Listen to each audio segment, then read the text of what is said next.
আসসালামু আলাইকুম এভরিওয়ান। ছাদ বাগান এবং ব্যালকনি বাগান সম্পর্কে সকল ধরনের ভিডিও পেতে আমার চ্যানেলটি সাবস্ক্রাইব করে রাখুন। যদি ভালো লাগে তাহলে লাইক, কমেন্ট অ্যান্ড শেয়ার করবেন। টবে আম চাষ পদ্ধতি। ছাদের টবে আম চাষ পদ্ধতি কিভাবে খুব সহজেই টবে আম চাষ করতে হয় জানতে হলে পুরো ভিডিওটি দেখতে হবে। আজকের ভিডিওতে আম চাষ নিয়ে বিস্তারিত আলোচনা থাকছে। বাংলাদেশে আমের অনেক রকম জাত চাষ করা হয়। বিভিন্ন জাতের আমের মধ্যে পার্থক্য আকৃতি, স্বাদ ও পাকার সময়ের ভিত্তি করে করা হয়। বাংলাদেশে কয়েকটি সুপরিচিত জাতের মধ্যে উল্লেখযোগ্য হল ফজলি, ল্যাংড়া, গোপালভোগ, কিষানভোগ, হিমসাগর, ক্ষীরসাপাতি, মোহনভোগ, বৃন্দাবনী, মালগোভা, পিয়ারি, বোম্বাই ইত্যাদি আরও অনেক জাত রয়েছে। ছাদের চাষ উপযোগী আমের জাত। আমের বিভিন্ন হাইব্রিড জাত বাসার ছাদে চাষ করা যায়। অনেকেই শখের বশে ছাদে বড় ড্রাম বা টবে আম চাষ করে থাকেন। সব জাতের আমই ছাদে চাষ করা যায়, তবে ছাদে সবচেয়ে ভালো হয় বাড়ি আম 3 জাতটি। ছোট আকৃতির গাছ, মাঝারি সাইজের ফল, এর আরেক নাম আমরুপালি। মোটামুটি প্রতি বছরই এই জাতের আম ফলন দেয়। তাছাড়াও বাউ আম 1, 2, 3, 6, 7, লতা বোম্বাই ইত্যাদি বামন জাতের আম ছাদের জন্য বেশ উপযোগী।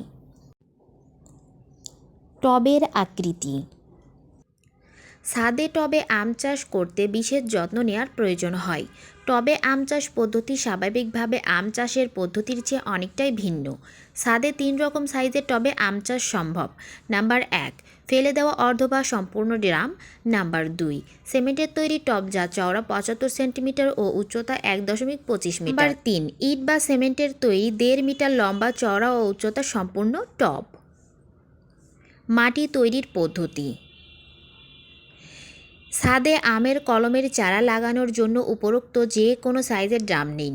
টবে তলায় 3 থেকে 5টি ছিদ্র করে নিতে হবে, যেন গাছের গোড়ায় পানি জমতে না পারে। পুরনো মাটির টব বা ইট ভেঙে টবের তলায় ছিদ্রগুলো বন্ধ করে দিতে হবে। এবার 2 ভাগ দোআঁশ মাটি, 1 ভাগ গোবর, 40 থেকে 50 গ্রাম টিএসপি সার, 40 থেকে 50 গ্রাম পটাশ সার, 1 কেজি কাঠের ছাই, 1 কেজি হাড়ের গুঁড়া ও হাফ কেজি সরিষার খোল একসাথে মিশিয়ে ড্রাম বা টবে ভরে পানিতে ভিজিয়ে রাখতে হবে। এভাবে 15 দিন রাখতে হবে। তারপর আবার উলটপালট করে আরও 4 থেকে 5 দিন রাখতে হবে। চারা রোপণ পদ্ধতি। মে থেকে জুন মাসে চারা রোপণ করা ভালো। মাটি ঝুরঝুরা হলে একটি সুস্থ সবল কলমের চারা উক্ত টবে রোপণ করতে হবে। চারাটি সোজা করে লাগাতে হবে। প্রয়োজনে একটি লাঠির সাহায্যে চারাটিকে বেঁধে দিতে হবে। সেই সাথে চারার গোড়ায় মাটি কিছুটা উঁচু করে দিতে হবে এবং মাটি হাত দিয়ে চেপে চেপে দিতে হবে, যেন গাছের গোড়া দিয়ে বেশি পানি যেতে না পারে। চারা লাগানোর পর প্রথম দিকে পানি কম দিতে হবে, আস্তে আস্তে পানির পরিমাণ বাড়াতে হবে। গাছটিকে এমন জায়গায় রাখতে হবে যেন সারা দিনই রোদ পায়। আম গাছের যত্ন ও সার প্রয়োগ। একটি সদ্য লাগানো আম গাছে বছরে 2 বার সার প্রয়োগ করতে হয়। প্রথমবার জুন মাসে এবং দ্বিতীয়বার অক্টোবর থেকে নভেম্বর মাসে। গাছের মুকুল আসার কমপক্ষে 3 মাস আগে থেকে নাইট্রোজেন জাতীয় সার ব্যবহার করা যাবে না। টবের আম গাছের রাসায়নিক সার ব্যবহার না করে জৈব সার ব্যবহার করা উত্তম। এতে মাটির গুণাগুণ বজায় থাকবে। জৈব সার হিসেবে পচা গোবর এবং সরিষার খোল ব্যবহার করতে হবে। এই সার ব্যবহারের জন্য 24 ঘন্টা বা সম্পূর্ণ দিন ভিজিয়ে রেখে মাটির সাথে ভালোভাবে মিশিয়ে দিতে হবে। সেচ ব্যবস্থা। টবে আম চাষের ক্ষেত্রে স্বাভাবিকের চেয়ে পানির চাহিদা বেশি থাকে। এজন্য প্রতিদিনই আম গাছে 2 বার করে পানি দিতে হবে। এছাড়া ফুল আসার পর পানির অভাব যেন না হয় সেদিকে লক্ষ্য রাখতে হবে। সঠিকভাবে পানির অভাব পূরণ হলে গাছে ফল ঝরা বন্ধ হয় এবং ফলন বৃদ্ধি হয়। কীটনাশক প্রয়োগ।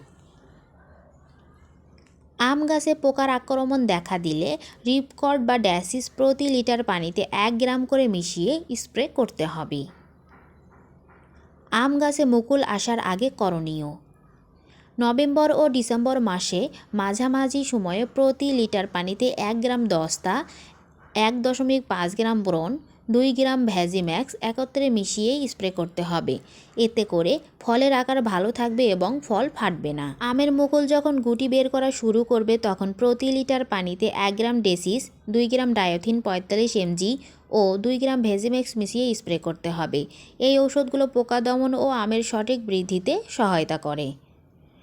ফল সংগ্রহ। সাধারণত ফেব্রুয়ারি থেকে মার্চ মাসে আম গাছে মুকুল দেখা যায়। এর 2 থেকে 3 মাস পরে ফল পাকে। ছাদে চাষ করা আম 1 থেকে 2 বছরের মধ্যে ফল দেওয়া শুরু করে। ছাদ বাগানে লাগানো ছোট জাতের আম গাছে সর্বোচ্চ 50 থেকে 60টি উপযুক্ত আকৃতির ফল পাওয়া সম্ভব।